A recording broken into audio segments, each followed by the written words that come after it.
Hello, everyone, and welcome to Slash Film Daily for October 23rd, 2017. On today's show, we're going to be taking a look at a bunch of news, including the first reviews of Stranger Things 2, the reasons why Last Action Hero bombed, according to Arnold Schwarzenegger, Star Trek Discovery gets a second season, Justice League runtime is much shorter than expected.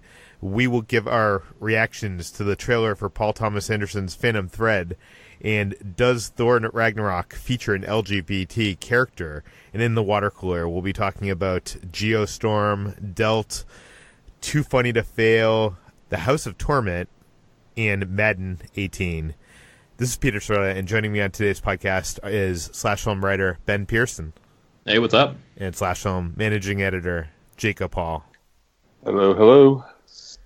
Okay, guys, we have a lot to talk about today, but join me at the water cooler. I did a lot over the weekend, and I want to share all of it with you. I used my MoviePass and went to see Geostorm in the theaters because I'm stupid. And and you know what? I generally love kind of disaster movies of this kind. You know, Independence Day. I know a lot of people like to hate on it nowadays, and you know the films of that ilk. I really enjoy them. There hasn't been really a good one in a while. I guess San Andreas was a couple years ago, and that wasn't that great. Although it had some good action. Independence Day Resurgence, Peter. Last year. Yeah, that was a bad. I mean, it wasn't even funny bad. It was just a bad movie. And this movie, I mean, it's okay. You can watch it, and it's fine. There are a few moments that'll make you laugh. It's not even so bad. It's good. It seems like they kind of like go from. It's almost like they made a list of the cliches that you need to go through and the plot points you need to go through in a movie like this. Like, oh, we got to have a dog in jeopardy. Will the dog get out of the jeopardy? Yes. I mean, they go down like point by point. Oh, there's a government conspiracy theory. So it's like 100 other movies you've already seen. And in addition to that, you know, I thought the idea of like kind of extreme weather was kind of interesting, but if you think about it, the Earth being, you know, a city being destroyed from a heat storm really isn't that interesting to watch. There's really not a lot to that. You know, it's not aliens blowing up a city. It's not an earthquake tearing it apart. It's you know, a city getting too hot.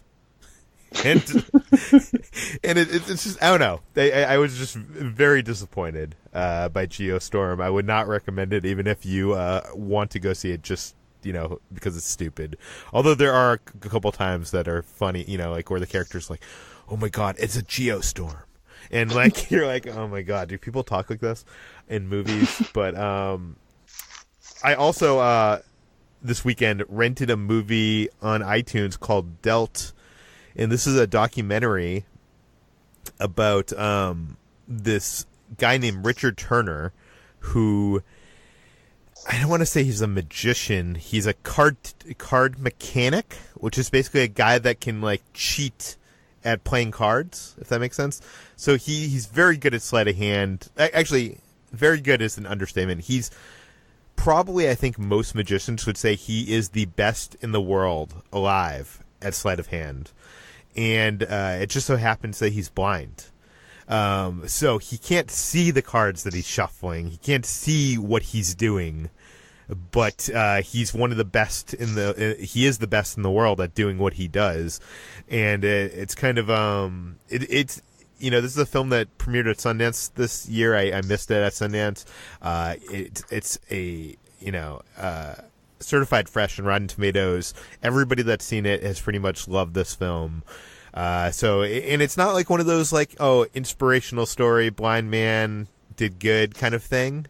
Because it's interesting. I've seen this guy at the Magic Castle perform, and the introduction, they never mention he's blind during the show. He never mentions he's blind. Like, he's actually kind of, and they go into this in the documentary that he's kind of like ashamed of his handicap, and it's actually very interesting. It's a, you know, kind of a conflict of a person. But it's very interesting. It's on iTunes right now. I think you can rent it for like $4 or $5. I would highly recommend it. And last and not least, I saw another documentary on Hulu. It's available for free on Hulu if you have a subscription. It's called Too Funny to Fail. And this is the story of the Dana Carvey show, which I'm not a huge fan of Dana Carvey. Are you guys? Not especially. I watched him on the early days of, or my early days of SNL in the 90s, but I haven't really followed his career much beyond that. Yeah, I think our own Bradford Ullman is the biggest fan of the site. Yeah, of Dana Carvey. For sure. And, he was always known on SNL of doing, like, the impersonations. I liked him more in his role of, Garth in, Garth in Wayne's World. And, of course, also obviously doing George Bush Sr. Was probably, like, the highlight of that era of SNL. He was on SNL for a long time, I think almost a record amount of time. And when he left SNL, it kind of, everybody was like, what is this guy going to do next? And he basically created this, he created a sketch comedy series for primetime on ABC.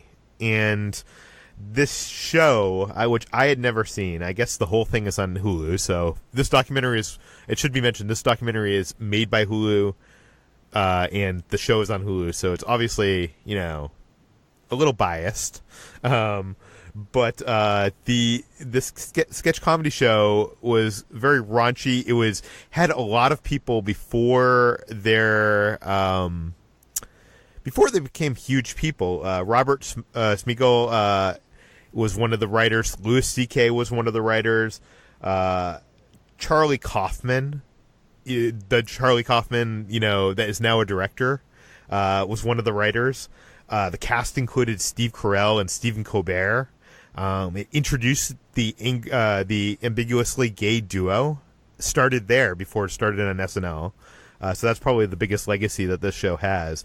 And it kind of they tried to do some kind of raunchy and push the boundaries kind of thing for primetime on a network that Disney just purchased, and it did not go well. The studio pushed back. They introduced characters of a studio head from ABC on the show who, each episode was brought to you by a different company. So the first episode was the Taco Bell Dana Carvey show, which is kind of genius because they were naming it kind of like, sports teams name arenas nowadays. And almost every single one of their sponsors left angry. I don't know. It just sounds like such a great thing. And it had fans like Seinfeld called it one of the greatest shows on television. Bill Hader is a fan. Anyways, watch this documentary. It's a very interesting documentary about a thing I didn't even know about, and the kind of the rise and epic fall of this show that only had 8 episodes. And it almost makes me want to watch the 8 episodes that are now on Hulu. But I highly recommend it. Ben, what have you been up to this weekend?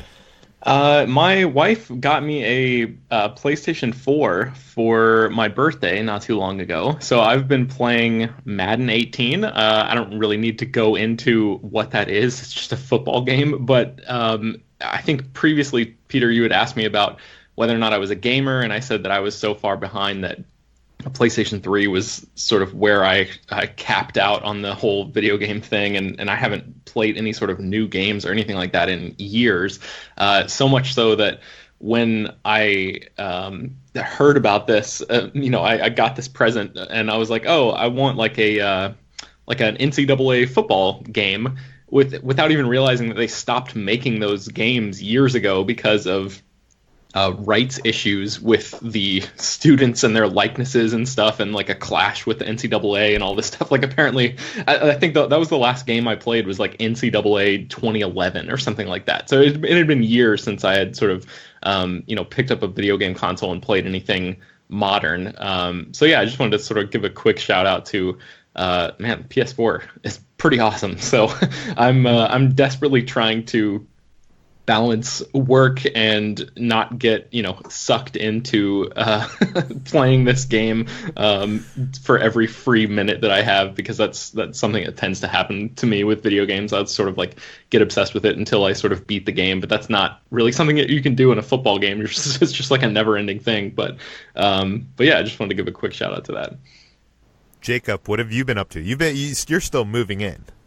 I'm still moving in. We have a lot of boxes, a lot of painting to do. My wife was out of town this weekend, so I spent all weekend just moving things and accepting deliveries and getting paint done and unboxing and organizing. And I'm legitimately exhausted to the point where you sound like it.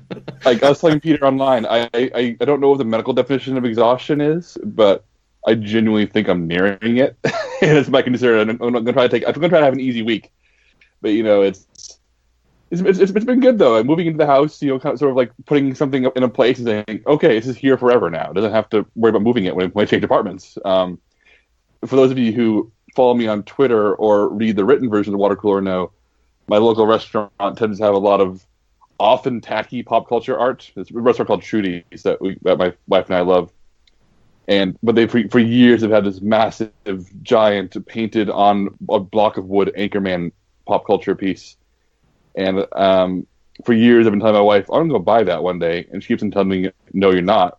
And then we agreed to buy it. So that's hanging downstairs right now is the Channel 4 news team in bright colors hanging on my wall forever. But the one thing I did get to do that was not moving house was last night I made my annual trip to House of Torment, which is Austin's biggest haunted house. It's not the only haunted house in Austin, but it's the one that everybody knows. It's the most popular one, the most expensive one, the one that has the biggest budget. It's actually 3 haunted houses located in this industrial space. It's massive warehouses transformed into 3 mazes. And it's just one of those multi-million-dollar operations where there's impressive makeup and animatronics and detailed sets, and has all the kind of gags you expect from modern haunted houses. Guys on stilts, people on wires. What was the thing it was a really impressive sequence where you enter a room full of fog, but due to a laser projection put into the fog, it looks like you're walking through a chest-high swamp. So when you look ahead, you get the impression you're wading through water that's not there, which means that there are actors lurking in the water, fake water, who will jump up at you and scare you. And it's a really impressive show. And I am hopefully going to get down to Scream Hollow, which is the other local haunted house. Like about an hour's drive out into Bastrop. And for those of you who don't know Texas geography, and I don't blame you, Bastrop is the area where they shot big chunks of Texas Chainsaw Massacre. And Scream Hollow is literally out in the middle of nowhere in that same desolate Texas countryside in the middle of the woods. It's not even like a complex. It's like a bunch of land in the woods that they bought and turned into a mostly outdoor series of haunted houses. So even though it has maybe a fraction of the budget of House of Torment, it has this sort of creepy vibe of you are literally out in the middle of nowhere. There is no natural light to be found, and it is just this terrifying thing. So, it's my balance between haunted houses. It's the thing I do every year. It's either the multi-million-dollar operation or the scrappy location makes it work type thing. I know you do Universal haunted houses, right, Peter? I mean, do you two have like rituals like this, or am I the only one on this podcast who does haunted houses every year? I mean, other than Universal, I did not not Scary Farm for the first time this year. I haven't done any of the haunted houses in people's backyards or anything like that. I was actually supposed to do that this weekend, but Kitra got sick and we were unable to travel out to those for the first time. But Ben, how about you? Yeah, I'm like the rookie on this podcast. I haven't done Halloween Haunted Horror Nights or Not Scary Farm or any of that stuff. So, yeah, it's interesting hearing you guys talk about this stuff because I'm sort of a newbie in that regard. It's listening to Jacob talk about it. It sounds like the creativity in the one that you went to this weekend seems like it might be a few steps up from what I have experienced from the major places. Probably because they want to be safer. But it sounds interesting. It makes me want to go to some of these haunted houses that are put on by for fun by these people with backyards and they rent out places.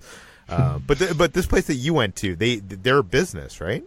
Oh yeah, they're been around for 15 years. They used to be actually in an old movie theater, and they relocated 2 years ago. And they're just massive operation that went from being a scrappy small business to being a haunted house where they'll open a couple times a year. They make their money September and October, but during Easter they'll like retheme to an Easter haunted house, and like have like deranged Easter bunnies, and they will open on special events. They have special events throughout the year based on different holidays, special events, and yeah, it's a full on business. I did a profile on them for a local site maybe 8 years ago, long before for Slash Film, and they have a scare actor training camp in Arizona where they send their actors to go get trained, and they take it very seriously. And you see the actors themselves who are very physical. They have people who like are able to like contort their body, people who are stunt people, so they'll jump from high places on wires to come down at you from above. Wow.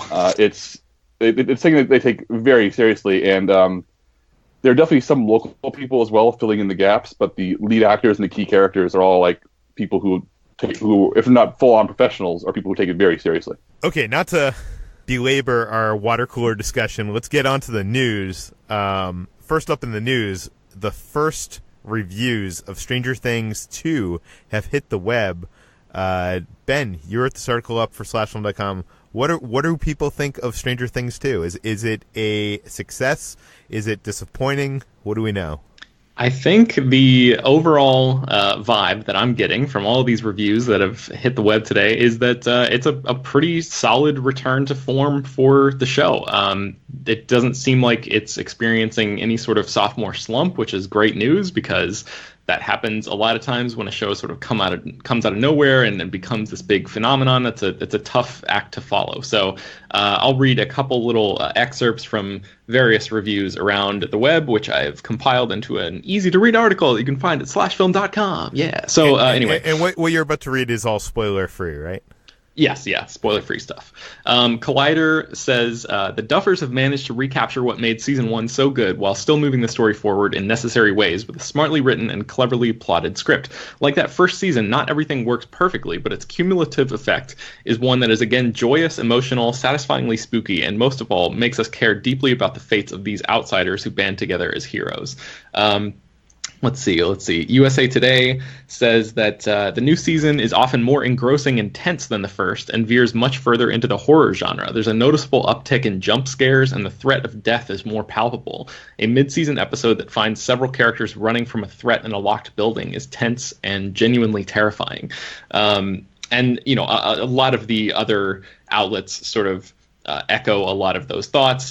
They say maybe that if there's a problem with the new season, it's that the pacing doesn't quite work out that well.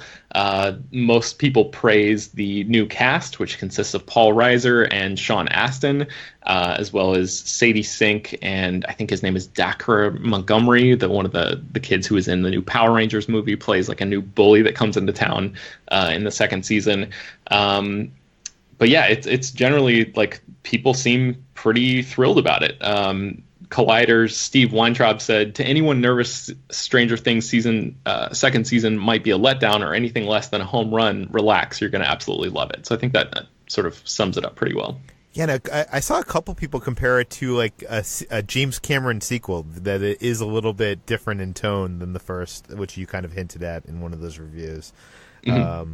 And I'm excited. I'm so excited. I want to see, Andrew Sten directed 2 episodes. I'm excited for that. I'm just excited to get back together with this group of kids to have more adventures. Do you know what I mean? It's totally. I can't wait. That is going to be my weekend. I'm pretty sure. Jacob, you wrote about why Last Action Hero bombed. Arnold Schwarzenegger has a theory on why the movie did not do well at the box office. What does Arnold say? Oh, Arnold's been doing press for his new movie, Killing Gunther, the comedy starring mostly SNL people and him. And I guess when you have Arnold Schwarzenegger in a room with you, you want to ask what everything is on your mind because he's Arnold Schwarzenegger, and I'm sure you have questions questions to ask Arnold Schwarzenegger. So even though I don't think anybody's planning to killing Gunther, there's some good press going around out there, including his interview with the Business Insider, where he blames the failure of Last Action Hero, the 1993 action fantasy film, on President Bill Clinton. And I'm going to read this quote. It's pretty short, and I'm not going to try to do an Arnold voice. I thought about it for about 10 seconds, but it's a very bad choice. So just imagine the tones of Arnold Schwarzenegger coming through my mouth. It was one of those things where President Clinton was elected, and the press somehow made the whole thing kind of political, where they thought, okay, the 80s action guys are gone. Here's a perfect example. And they wrote this narrative before anyone saw the movie. The action hero era is over. Bill Clinton is in. The highbrow movies are the in thing now. I couldn't recuperate. And what's interesting about this is I've seen a few people report this news, and the headline is, Arnold Schwarzenegger blames Bill Clinton for Last Action Hero's failure, which is maybe a little inaccurate. What's really going on here, and what's actually astute of him, and what he's noticing that's accurate, is that there was a shift culturally and politically in the 90s where people like Schwarzenegger and Stallone weren't relevant anymore. I mean, if you want to get real about it for a second, pop culture always reflects politics, always reflects the real world. Audiences are always interested in movies based on what's going on in the real world. And in the 80s, when there's a threat of the Cold War and there's Ronald Reagan in the office, of course audiences want a story about the big, strong, tough guy who's going to step between, the people who need help and the bad guy and just gun everything down and say, it's black and white, I'm here, I'm a barrier, it's fine.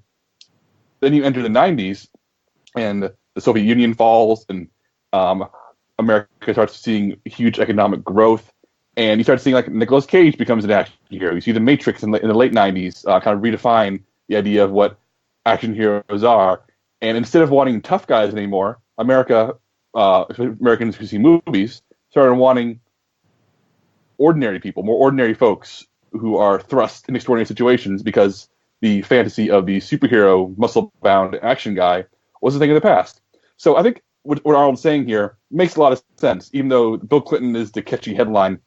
It's more about where America was shifting to in the 90s and rejecting the kind of movies that Arnold used to make, which is interesting because Last Action Hero itself is a rejection of Arnold Schwarzenegger movies. It's a satire, it's a parody of the bombastic blockbusters that he was always a part of. And before I hand the table over to you guys, I want to hear your thoughts on this. I do want to point out there's a book called Hit and Run by Nancy Griffin and Kim Masters. I think it was published in 1997. But it's about Sony Pictures when Sony first entered into Hollywood and bought Columbia, and they made Last Action Hero. That's a big chapter of the book because it's about how Sony was handled so disastrously and how it was a nightmare and how everybody involved faced all kinds of uphill battles while the wrong people got rich. It's a fascinating book. And in the chapter about Last Action Hero, it talks about how the production was a disaster. Post-production was rushed. There was disastrous test screenings. Nobody got the movie. Nobody knew how to sell it. So even though Schwarzenegger is accurate in saying, 90s audiences didn't want these guys anymore, they don't want Schwarzenegger anymore, Last Action Hero was a bomb for all kinds of reasons, even though I like that movie. I'm curious what you guys think about this. I think you can go, Ben. Oh, I was just going to say, I also like Last Action Hero. I think the kid protagonist is super annoying in that film, but even that might be sort of a commentary in and of itself, I think. But that movie is smarter than I think people give it credit for, and I think it fits really, really well with Schwarzenegger's on-screen persona, because he's always been more willing to poke fun at himself than a Stallone or some of his other contemporaries. So I think that movie is maybe a little bit underappreciated. It's not like a glorious film or anything, but it's I think it's better than its reputation sort of indicates at this point. And yeah, I agree that all of his points. It seems like a pretty astute reading of the cultural climate at the time. I think there's a lot of brilliance in Last Action Hero. I can almost see an alternate universe where that movie was a hit and was praised by critics. The movie that was released has a lot of stuff that doesn't work and some humor that's cringeworthy. There's this whole scene with someone named a mobster named Leo the Farts that farts underneath the tar pits. It's not good. I mean, I guess he doesn't fart. There's a bomb, but I don't know. It just seems like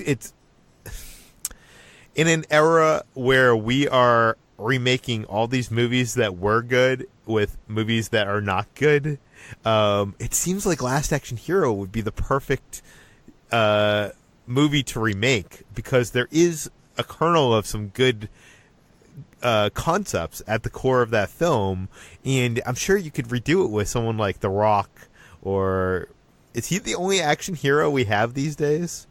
It feels like it. Only one that typical mold, at least. I mean, the problem not the problem, but today, anyone's an action hero. Like Liam Neeson's an action hero, Ryan Gosling's an action hero. I feel like the specialized action hero is very much a dying breed. But I don't know. I would kind of love to see them try to remake Last Action Hero. Make Arnold the villain in the movie. I think that would be brilliant. But yeah, I don't know if this is the reason why it bombed. I feel like I wasn't as connected to the pulse of what was going on in the movie going world when that was released. I was young, so I don't know if that, but it sounds like a good reason as anything I've heard. Let's move on to Justice League, a modern day blockbuster.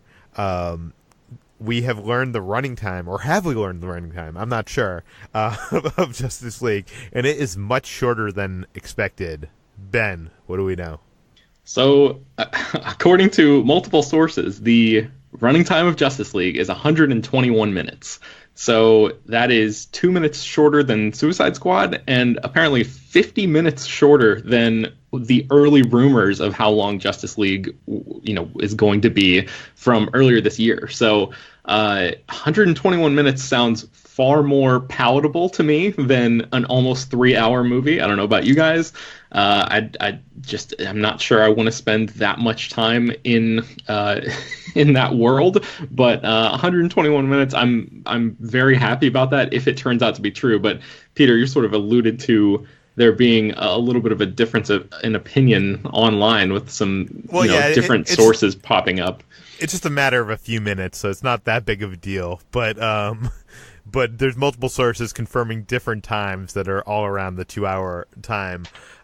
Personally, I mean, if the movie's good, I don't care how long it is, as long as it's good. I'm a defender of the Batman vs Superman Ultimate Cut, which is, I think, Zack Snyder's director's cut. It's not a great movie, but I think anybody that would see it would admit that it's a much better movie than the movie that was released in theaters, and it is more coherent.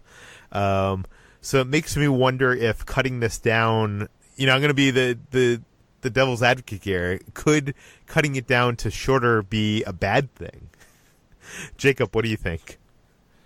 I think these movies should be short until they find their voice. I mean, Wonder Woman was longer than this by about 20 minutes.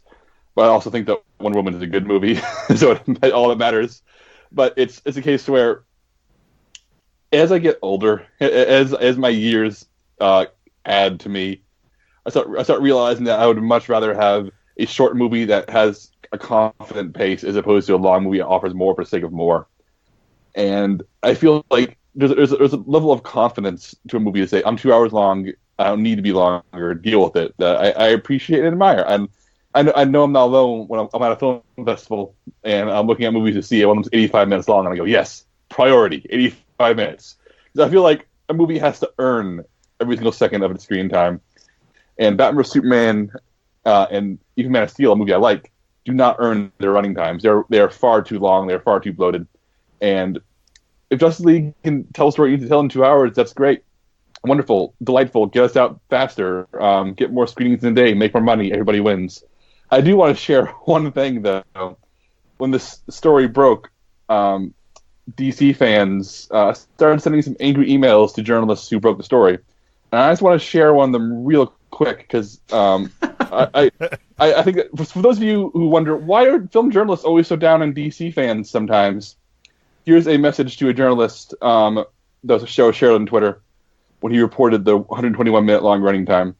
There's some language here. So if you, I'm going to warn you in advance. I'm not going to just skip ahead if you want to have your ears befouled. Subject line: fuck you. Message body: thanks for telling everyone that Justice League is 121 minutes long. thus disappointing millions of people, you asshole. The way you went after this story shows what kind of fan you are. You are a faggot. Oh, you've been on the web for years, yet you know nothing, know nobody, and have to beg for a story. You also have no fans. You are a loser and hope you suffer a lot. I hope you burn. Wow. Over a running time. Over a running time, guys. Wow. The thing I don't understand is, does this guy think it would have been better for him to show up at the theater, not know the running time, and then find out that way? Like, he's going to find out the running time eventually. Like, when he goes to buy tickets, Fandango's going to have the running time. Then do you send an email to Fandango with the same thing? I don't know. It's so weird. My hope is that this shorter running time means that the movie is going to be better. I think Joss Whedon sort of taking over and I like the idea in my mind of the narrative of this movie being that they may have bitten off a little bit more than they could chew to start, but you know, things have sort of coalesced in such a way that they've been able to tighten the screws where necessary and get the thing down to a manageable length that you know, contains all the story that they need to tell and excises all of that bloat that Jacob was talking about from the previous film. So I'm looking at this through an optimistic lens. We'll see if that's warranted or not. And is it just me, or Zack Snyder keeps on posting these photos from the shoot of him being involved in like scenes that had to do with Wonder Woman, and they mainly focus on Wonder Woman, and it feels to me very like almost sad. It seems like he's like, look guys, I was responsible for this part of the movie. I don't know. Maybe that's just me, but I didn't want to point that out. I think the stories of who directed what in this movie will be such a legend. I think people will discuss this and debate this and try to pick this apart for years. Good or bad, I think there'll be a discussion we'll be having for a long time. For sure. Star Trek Discovery is going to get a season 2. Jacob, what do we know? All we know is that Hollywood Reporter has a story, and CBS has announced that Star Trek Discovery season 2 will happen. It will also be on CBS All Access, like the first season. Executive producer Alex Kurtzman, however, says that the series probably won't return until 2019. And that seems like a long wait, and it is. But to be fair, the second half of the first season airs in early 2018. So it'll only be about a year wait instead of, a year and a half wait, which is how it feels right now. And I'll be honest, I'm probably the biggest Trek fan on staff because of the move. I still haven't seen the show. I'm planning to binge it all by paying for CBS All Access for 1 month, and then catch up on it. I know that our freelancer, Monique Jones, has been reviewing it, and she's been struggling with it. As a Trek fan, she's really liking it, but also really kind of annoyed that it's a very serious war story, kind of like Battlestar Galactica, instead of being a Star Trek story.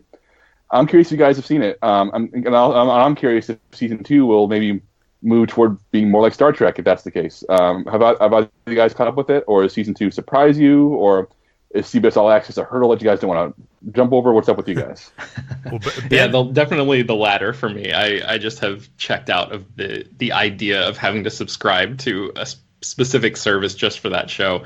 If anything, I'll do what you end up doing, Jacob. If I hear enough good things about the first season, I'll subscribe for 1 month, just binge through the whole thing, and then cancel the subscription until the next season becomes available in full. But Peter, have you caught up yet? I've watched the first 3 or 4 episodes. I'm not sure how many episodes they're in. Jacob probably knows better than I because he's editing these reviews. 6 episodes. Yeah. I can tell you that it's gotten progressively better per episode that I've seen. It's gotten more towards Star Trek. The first 2 episodes, and I've said this on this podcast, it almost felt like that Battlestar Galactica miniseries. It almost felt like the prelude to the series. So I feel like if you are ever going to give this a chance, at least get 3 episodes in, which I hate when people say that because there's a lot of TV and there's so much great TV and you're like, I want something to be great right away, like most great things are. But I really think you need to get to, the 3rd episode to see what the show was actually like, because the first 2 episodes are kind of like almost like a prequel kind of thing. Not to spoil too much, but yeah. I'll keep on watching it. I have CBS All Access. I'm very surprised that this show is being considered a success because I don't think I see that many people talking about it online. So it makes me wonder how many people are actually subscribed to CBS All Access, and is it really worth, wasn't this TV show said to be like one of the most expensive TV shows produced on television today? Yeah. $8 million an episode. Yeah, that's right. And what's crazy is that the CBS keeps on saying we have record-breaking numbers of people joining to watch Star Trek. We have record-breaking subscribers joining week by week. You keep going, okay, but how many people actually watched your streaming service before that? What is the record-breaking number for you? Is it 12 people or is it 12 million? I don't know. And it's ridiculous because, same thing about Netflix. What the problem with theirs? They say, we're successful. And we say, but are you? How can we as journalists, we can't help but be curious. But they make it very, very hard for us to gauge success because it's so easy from the lie. We can't see any numbers whatsoever. For sure. Moving on because we are running short on time, but we're going to get to both of the other things that we were supposed to talk about. First up, Tessa Thompson, one of the stars of Thor Ragnarok, has revealed that her character is bisexual. I saw the film. Ben, you saw the film. Was she? Well, so yeah, Tessa Thompson tweeted that Valkyrie, her character, is bi, and she said, and yes, she cares very little about what men think of her. What a joy to play. So this Twitter post is sort of what sparked this whole thing. It's sort of unclear to me. I mean, watching the movie, we saw a screening, I think it was last week, and I honestly didn't really think that much about her sexuality in the film. There's a couple moments in the movie, and this isn't really a spoiler, where she and Thor sort of eye each other, and that's about it. So, I mean, I don't really think there's a lot there to support this, but there's also not really anything there to detract from it or to sort of provide any sort of counter evidence for this claim. This seems to be something that Thompson and maybe Taika Waititi talked about, on the set, and she decided that this is, the way that she wants to play this character, and maybe the decisions that she made as an actress were sort of colored by that the character's sexuality in that way, but it's not something that the movie itself concentrates any sort of time on. So I'm sort of torn about this because I like the idea, but I sort of wish that if that was the case, that the movie itself would have really gone there and made that representation something that's palpable and easy to identify with for all of those people out there who are constantly looking for exactly that kind of representation in mainstream Hollywood movies. Peter, what do you think? Well, my question is, I'm going to play devil's advocate here, and I do agree that we need more LGBT representation in movies. There's enough, of same-sex couples and whatnot. But does LGBT representation in movies have to necessarily show a relationship? Like, can't it just be an LGBT character? Like, I remember reading when the new Ghostbusters came out, Kate McKinnon's character, she came out and said that the character was either gay or bisexual. I forget what she said. But there was a bunch of LGBT blog posts, people coming out and saying how much it meant to them to see themselves on screen, and that character didn't ever say that she was gay, never had a gay relationship as far as I know. I remember seeing the film at the premiere and then hearing this afterwards because it came out at the junkets and being like, I guess I can see that. But it wasn't like anything that was in the movie itself. So I guess what I'm asking is, can representation be without the relationship itself? So this is, Jacob, I was going to say, this is something that I think Jacob probably has a lot to talk about. So go ahead. There are writers out there who specialize in writing and talking about this stuff, and I'm not one of them. As I've talked about before, as I've written about before, I'm a bisexual man. But I'm not the most eloquent when it comes to discussing this, so I'm going to do the best I can here. And if there's a listener out there who wants to email with feedback, I would really love to hear your thoughts. But my whole thing is that so often LGBT people, especially gay characters on television and film, are reduced to being just their gayness becomes a quirk. It becomes, oh, they're the best friend with a witty retort. They're the sidekick character, and their gayness is not about their sexuality, about their lifestyle. It is about how they are the sexless best friend who's non-threatening because they're gay, as opposed to being here's a fully formed person whose decisions, choices, and desires inform every single second of their existence. So I'm not saying I need Thor Ragnarok to feature Valkyrie having sex with men and women at all times, but I do think that proper representation would mean taking into account that a character has that ingrained into them into a way that's inseparable. Because you can't. I guess what I'm trying to say is, gay people are made invisible way too often, and then their sexuality is made invisible, and it becomes a trait and a quirk instead of a defining portrait of their daily decisions and their daily lifestyle. And while I'm glad that Tessa Thompson will say this and will say, "Hey, my character is this, deal with it," that makes me very happy. I'm not going to be fully happy until her character is on screen and her sexuality is not being used as a shorthand or a crutch, but as a vital part of her. I don't know what that means. I wish I could answer Peter's question better, because when I saw Ghostbusters, I instantly clicked, Kate McKinnon's character is definitely not straight. And that clicked for me instantly in a way that I thought would click for more people. I guess it didn't. And I guess maybe that's part of the problem, is that it read for people who know what to look for instead of people who could use the message and could use the, hey, that's me, or, oh, hey, that's my friend, or, hey, that's normal and that's fine. I don't know if I'm making sense at all, guys. I'm just kind of spewing stream of consciousness here. I feel like we need to get somebody who's an expert on talking about this stuff on the podcast to really talk to us, because I'm not that person. I wish I was.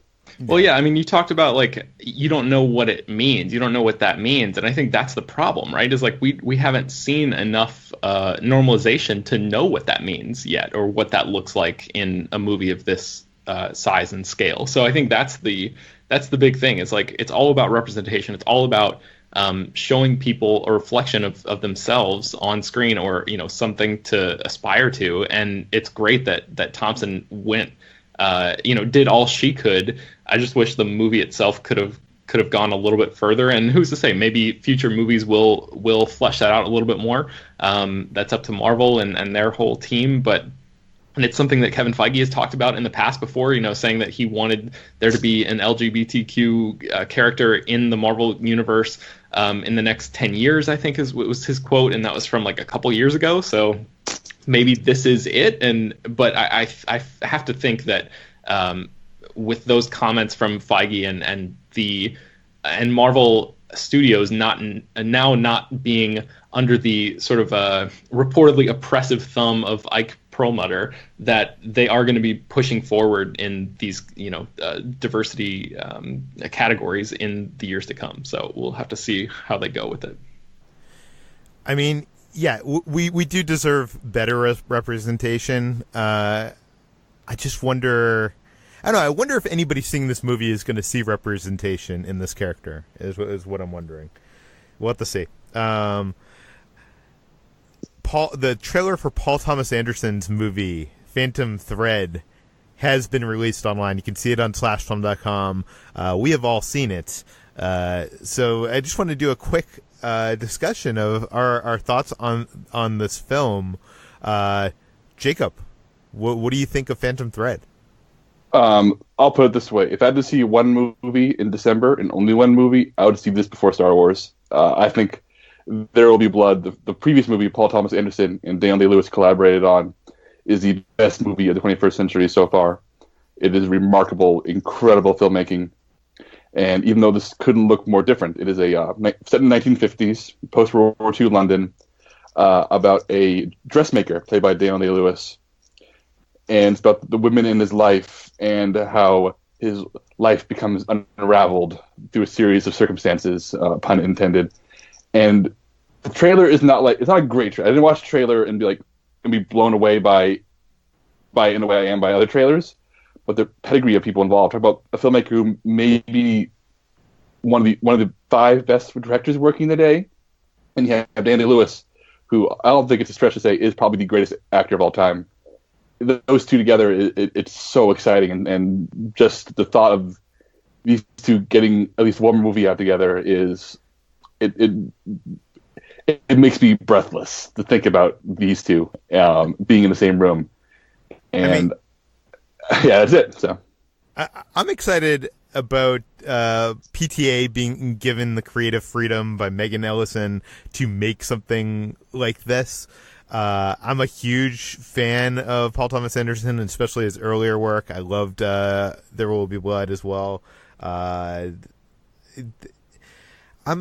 I'm wondering if this just might not be a story for me, because watching this, it's something I want to watch. It's definitely something I don't want to see over Star Wars, but maybe it's just the 1950s world of London. The fashion is not an area that I am particularly excited about.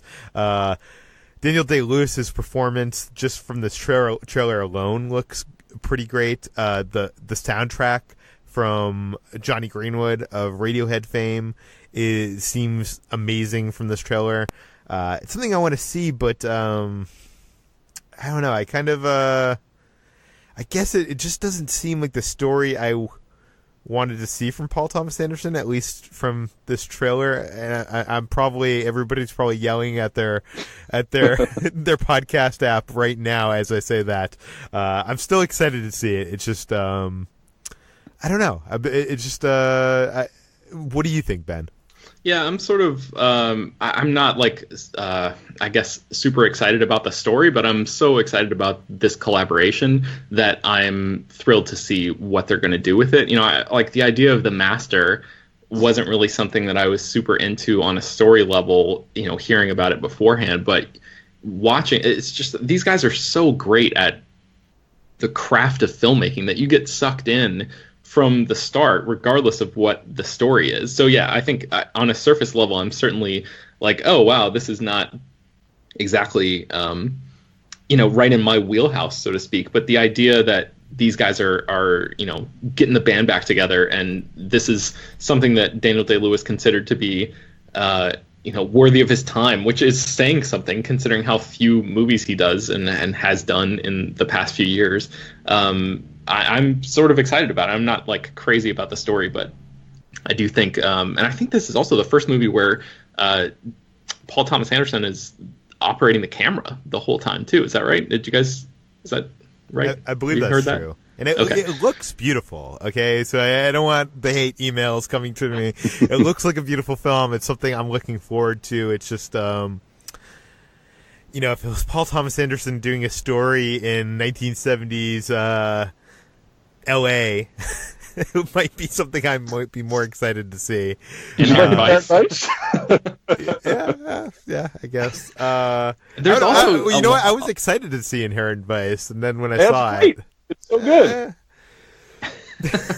There's also a lot in this trailer that, and I don't know if it's just because of stuff that's been in the news recently, but I'm getting a lot of like Harvey Weinstein vibes from this trailer. Not that this looks like a Harvey Weinstein movie, but that Daniel Day-Lewis's character seems like a Harvey Weinstein type, where it's like very much about a man at the height of his powers and the women who, give him their all. And they're just, you'll watch the trailer again through that lens and you'll see what I'm talking about. It's sort of eerie how relevant this seems to be in light of what's been going on in the past few days. Before we move on and close out the show, I do want to address one quick thing, which is, I know both of you seem underwhelmed by the world of 1950s London fashion, and I would be normally, but the reason I like this is I like that most of Paul Thomas Anderson's movies pick such a specific, narrow subject, something that is that cannot be taken any other way, something that's so specific it required him to research or stumble across a little fact and dig deep and say, this tiny moment in this one place is interesting enough for one movie. In the same way, the porn industry in 1979 Los Angeles was in Boogie Nights, and the birth of Scientology in The Master. I love that. This is clearly a story, something that got hitched into him, and something he had to shake out, and because of something in this world appealed to him so much. And I love that. I think that to me makes me really excited. That what about this world appealed to him that said, I need to make a movie about this moment. Yeah. I mean, I hope I see this movie and am blown away. So, and I will be seeing it whenever the first screening comes. I'm there. Count me in. Anyways, we have gone way too long for this episode, thanks to an over huge water cooler. You can find more of Ben's work at Ben Pears on Twitter. You can find more of Jacob at Jacob S. Hall on Twitter. You can find more of me at /film on Twitter. You can find all the stories we talked about today on /film.com. You can find this podcast published every weekday on iTunes, Google Play, Overcast, all the popular podcast apps. If you have a question to send into the mailbag, send it to peter at /film.com, and please leave your general geographic location along with your name so we can credit on the show. And please go to iTunes, give us a rating, give us a review. We're currently number 6 on iTunes top 10 film and television podcast. That's thanks to you. Help us out. Maybe one day we can make the top 5. Yes, but thanks for listening, and we will see you tomorrow.